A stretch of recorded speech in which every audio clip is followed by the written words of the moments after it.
I will now talk about a little bit about the Harvard Club of Singapore Fellow. In 2019, we established this award to recognize a person whose achievements, conduct, and career stand as a beacon to all Harvard alumni, and actually to all of us, really.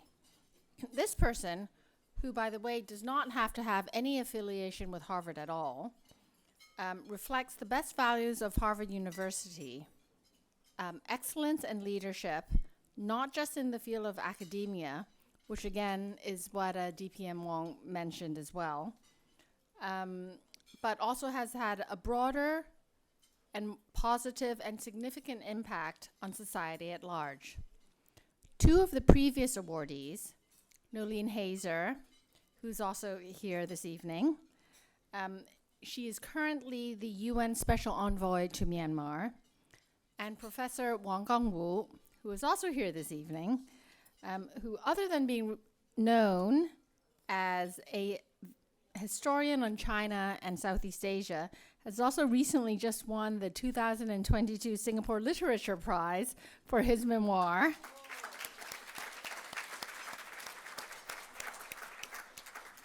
They're both here with us this evening, so thank you both for coming.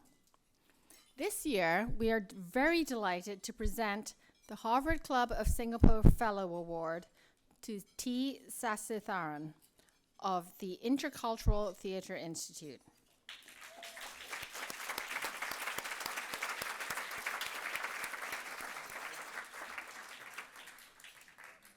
In addition to being one of Singapore's finest theatre actors, Sasi's contribution to the arts and culture in Singapore is nothing short of seminal. He led the Independent Arts Centre, the Substation, from 1996 to 2000. And then in 2000, he co-founded ITI. It was then called the Theatre Training and Research Program.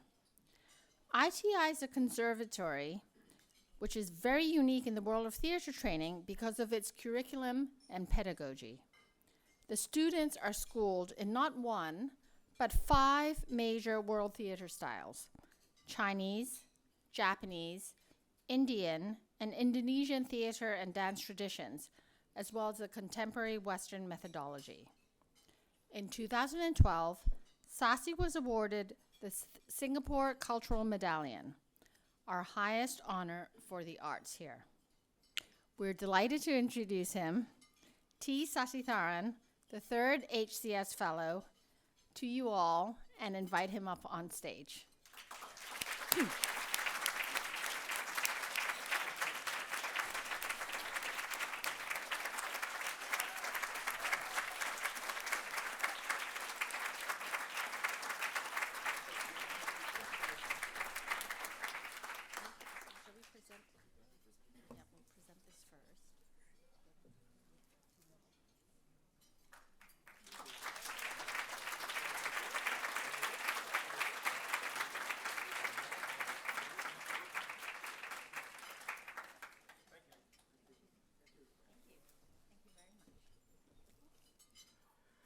When I was informed in November last year that the Harvard Club of Singapore had selected me as the 3rd Harvard Fellow, I thought it was a prank. Casey Chu then assured me that it was not, and that 2 of the previous recipients were Dr. Nolene Hazer and Professor Wang Gongwu, 2 stalwarts and my absolute heroes. At that time, such an outcome was not only beyond expectation, it was beyond conception. DPM Lawrence Wong, members of the Harvard Club of Singapore, distinguished guests, ladies and gentlemen, it's a privilege to be here tonight, and I'm honored to receive this award. In the time granted to me between the appetizer and the main course, I want to credit art. Art satisfies the highest human needs. After the satisfaction of our material needs, after we've acquired the Mercedes-Benz and the magic beans. What kicks in is a need to make meaning of our lives, to tell stories that will build communities, communities that will save our children. All through recorded time, art has given form to human experience, and form begets order.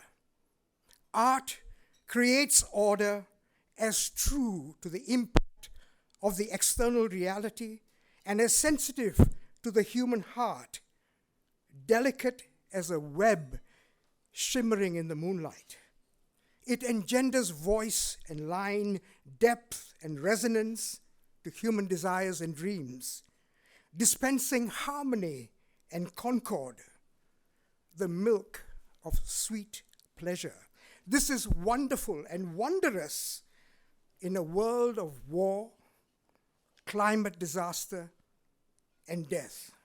Art provides secular succor and a glimpse of the subtlety of the human mind and the nobility of the human heart, what we as human beings may be capable of.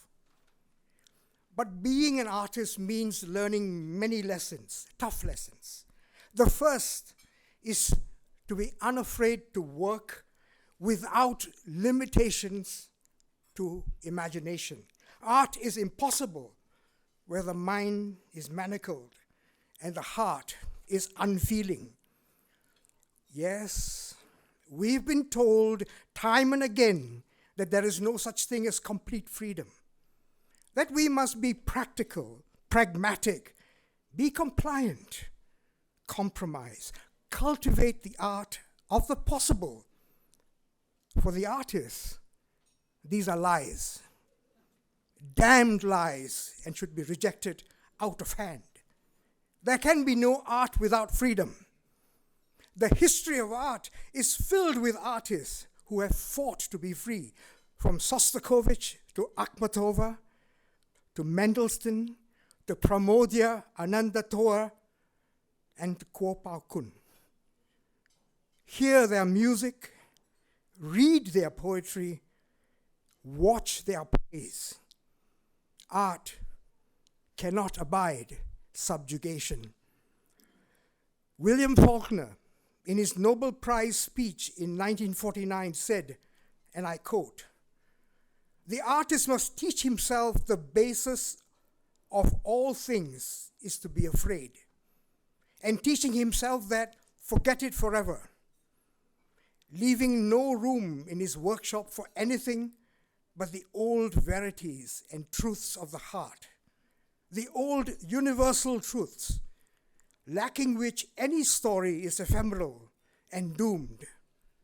Love and honor, pity and pride, compassion and sacrifice.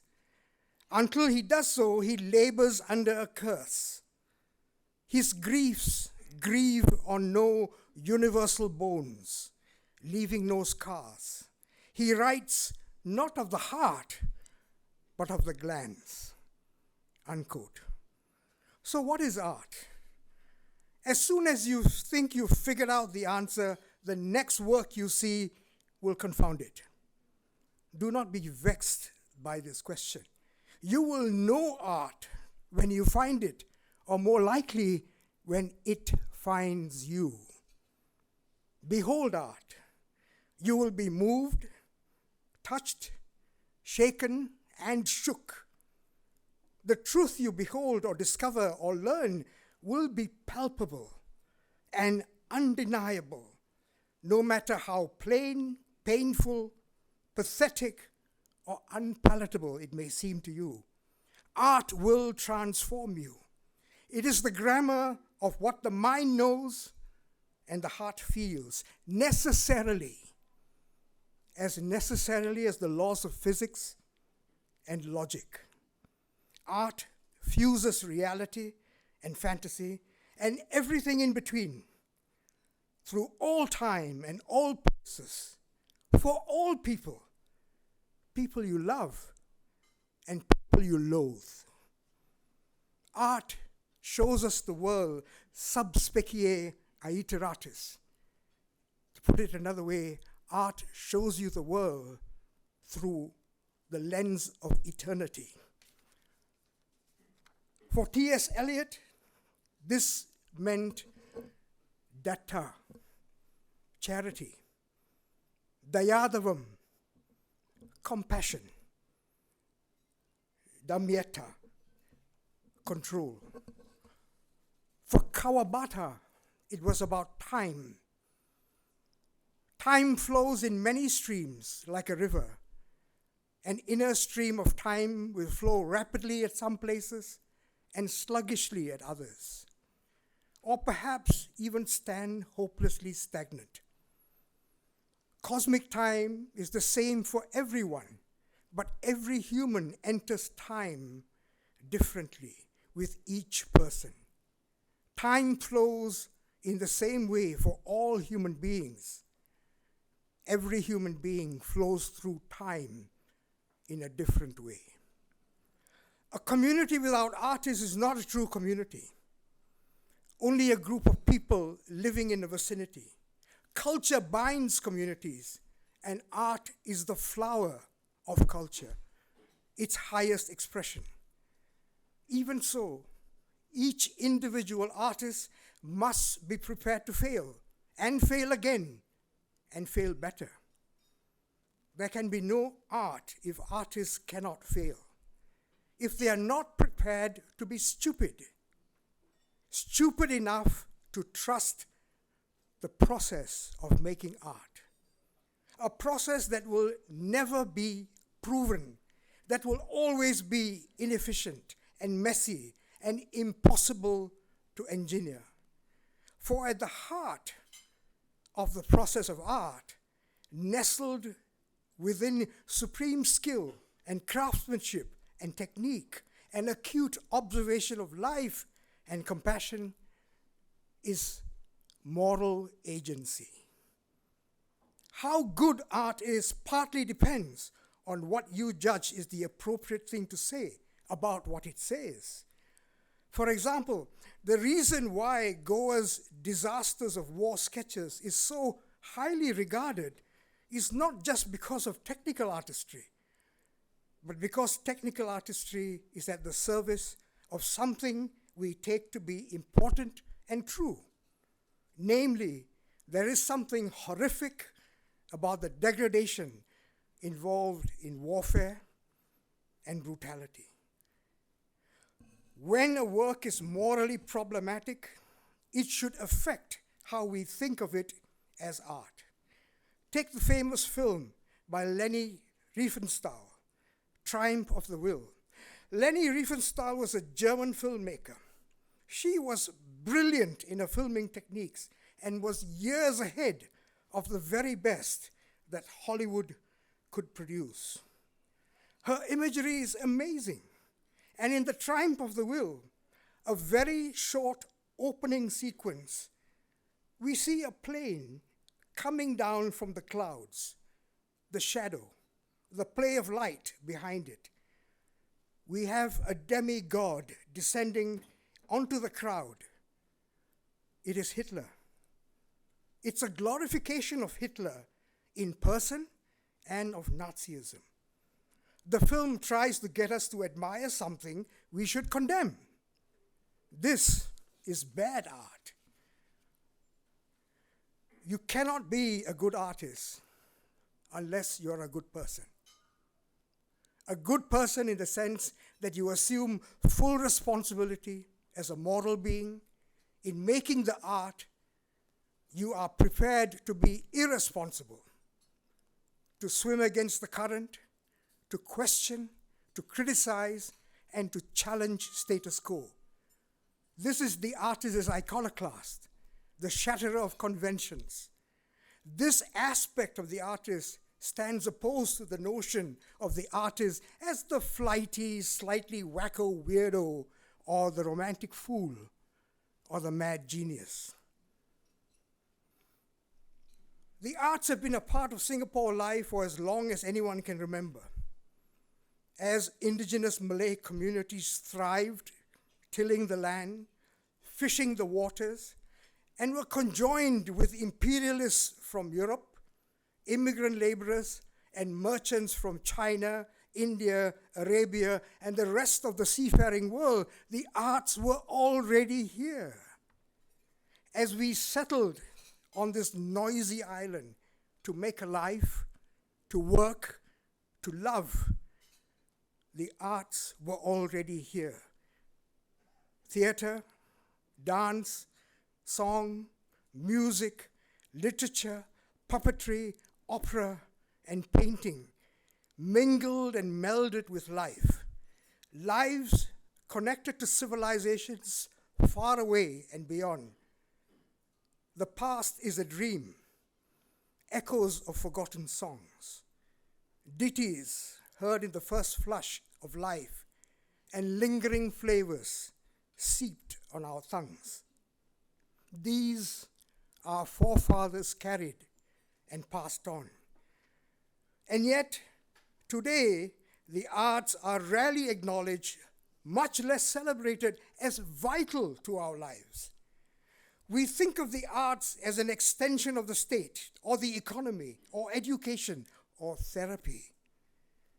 We need the sanction of a central organizing authority as instruments of command planning, corporatization, the KPIs of the cultural industries. Lest we forget, ladies and gentlemen, it was not so long ago when the arts in Singapore were but an icing on the economic cake, and poetry was a luxury we could not afford. To make art is first to look at life and ultimately to return to life. In those unfortunate places where people are afraid to speak, where only the anointed few may be heard, there art must speak loudest. For these are the places where art is most urgently needed. Ethel Fugard was a playwright who wrote in English in apartheid South Africa, where a white minority oppressed a vast black majority. His 1974 play, The Island, is set on Robben Island, the penal colony where Nelson Mandela was imprisoned. The play is about two black men who are political prisoners, John Carney and Winston Inchona, incarcerated without trial. After a day of back-breaking labor, digging holes on the beach and then filling them up again and again in a futile Sisyphean loop, they return to their cells. The lights come up on stage, and John and Winston are sprawled on the floor. John picks up a mug and starts using it as a telephone receiver. He dials the number for his neighborhood shop in New Brighton, Port Elizabeth. And there he speaks to the shop owner. "Hey, Scotty, how are you, man? How is it there? Who is there with you? Tell me, what do you do every day? How are the children? And how is my wife? Go down to Barrett Street and tell her that I am all right. I will be fine, and I will be out soon." It is a magical moment that breaks down all prisons and addresses all prisoners unjustly imprisoned in the world in all time. All the impediments to freedom the whites had put up against blacks came crashing down. This is the art of theater at its best, breaking through barriers and challenging us to imagine what might be, never to yield, to ask, what if? What if? What if? enabling dreams we dare not dream, and giving voice to voiceless, showing us infinity in a grain of sand and eternity in an hour, disturbing the comfortable and comforting the disturbed. But here, a note of caution is in order. It is not always so, because the art object, qua object, carries no moral or spiritual imperative. Never forget, ladies and gentlemen, that Germany was the pinnacle of European civilization when fascism devastated it. The men who conceived the final solution were the elite of German learning and society. Concentration camp commandants listened to Bach, Mozart, and Beethoven before donning their uniforms and gassing Jewish children. Never forget, the object of art per se is inadequate, and so the artist must question art itself. What can art not say? What more can it say? How can it bridge the divide, resolve the contradictions, calm the clamoring voices? How can art keep dread at bay? Looking back at the commercialization of the telegraph in the United States in 1844, the media philosopher Marshall McLuhan sees the new technology as a harbinger of terror. I quote, "With the telegraph, Western man began a process of putting his nerves outside his body. Previous technologies had been extensions of the physical organs. The wheel is a putting outside of ourselves of the feet. The city wall is the collective outering of the skin. But electronic media are instead extensions of the central nervous system, an inclusive, simultaneous field. Since the telegraph, we have extended the brains and nerves of man around the globe. As a result, the electronic age endures a total uneasiness of a man wearing his skull inside and his brain outside. We have become peculiarly vulnerable," unquote. 1844 was also the year that Soren Kierkegaard published the concept of dread. Today, we are far more vulnerable and more in dread than ever before. Only by listening to the echoes of the past and feeling the ripples of waters that slaked our thirst, hearing the resonance, the meter, the rhythm, the rhyme of our tongues, may we find calm. Li Bai drinks alone and saw the self-same moon we see today. A jug of wine among the flowers, I drink alone, I think. I tip my cup to the bright moon. The moon, my shadow, and I are three. The moon does not care to drink. My shadow only trails along. Fleeting friends, we three, the moon, my shadow, and I. Still, let us make merry till the end of spring, the moon swaying as I sing, my shadow dancing in step along with me. Sober, we happily honor the hour. Drunk, we part. Our meeting beyond the heavens until we gather again, these two and I, beneath the heavenly river.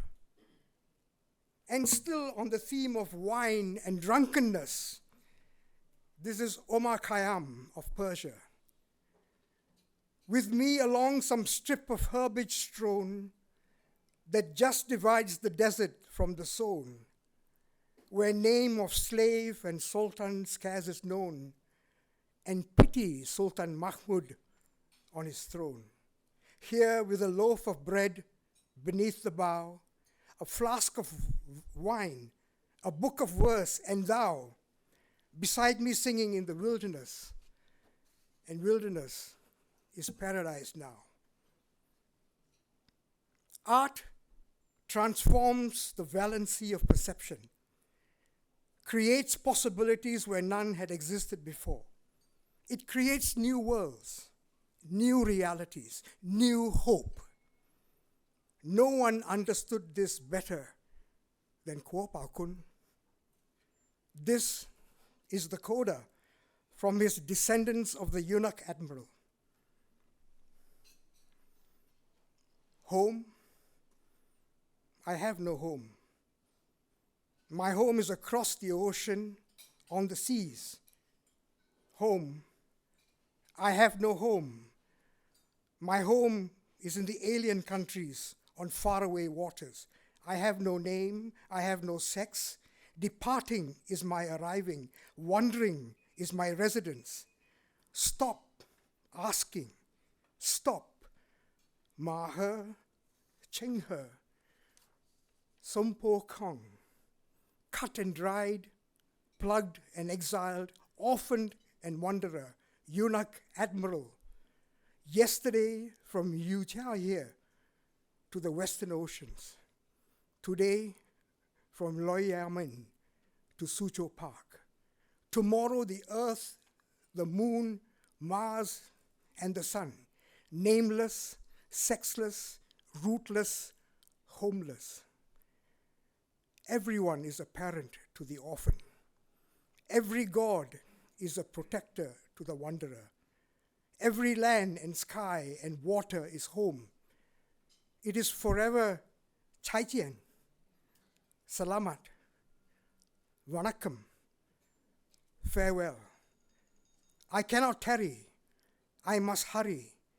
The sea, the land, the sky is waiting. The market is calling me. Ladies and gentlemen, I stand before you here as one man, but I am not one thing. I am not singular. And if my life has meant anything at all, it has been the proclamation of plurality. I, the I that speaks, is contested, vexed, confused, and a commingling of contingencies and necessities. This I is a confluence of histories and landscapes and choices and chances. I stand before you as an artist, a father, a son, a husband, a worker, a Hindu, a Singaporean, a Tamilan, a pro-lifer who is for abortion, a fan of football, and a lover of philosophy with a weakness for wine. I am all of these things at once and none. I crave to be more than the sum of my parts. I am plural and diverse, and the two are not the same. So deal with it. I am a whole and a fragment, connected and disjointed, in place and displaced. I am a part of the oldest living classical civilization on earth, and nothing more than a washed-up migrant on a dot of an island at the tip of the Malaysian peninsula, the furthest point south where Asia extends, flotsam and jetsam of a diasporic dispersion from long ago. If I'm certain of anything, it is this: art enables me, it makes me whole, and my daughters will be far more plural and diverse than me, and will be much more than I can imagine. This is what it is to be alive today. We are many, many things, and many things are within us. And art makes us whole. Thank you.